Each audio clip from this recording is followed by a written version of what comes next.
La Ville de Montréal s'était donné comme mission de faire le suivi de l'amélioration de la qualité de l'eau. Depuis plus de 40 ans, on fait l'échantillonnage de l'eau pour essayer de mesurer justement c'est quoi l'amélioration qu'on a pu observer. Après tout, on a dépensé plus d'1,5 milliard pour assainir les eaux à Montréal. Bien, c'est juste normal maintenant d'essayer d'en mesurer l'efficacité puis de voir jusqu'à quel point on peut maintenant profiter de l'eau à Montréal. Lorsque l'on échantillonne, ici par exemple dans le programme Cours d'eau, on prend une chaudière d'eau propre que l'on jette à l'eau, on récupère l'eau et ensuite on va remplir un ensemble de bouteilles. Chaque bouteille va être pour un paramètre spécifique et qui va être ensuite analysé au laboratoire.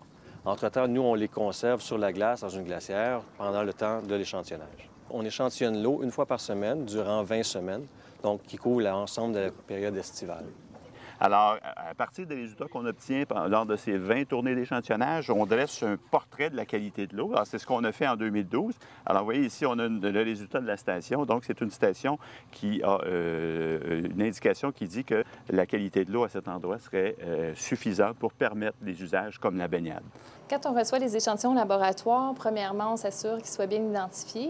Les échantillons sont identifiés de façon unique. Ici, au laboratoire, on analyse principalement les coliformes fécaux. Donc, on va prendre l'échantillon, qu'on va effectuer des dilutions sur cet échantillon-là, qu'on va mettre ensuite sur membrane filtrante. Et les membranes filtrantes vont être déposées sur un milieu de culture qui est sélectif pour les coliformes fécaux.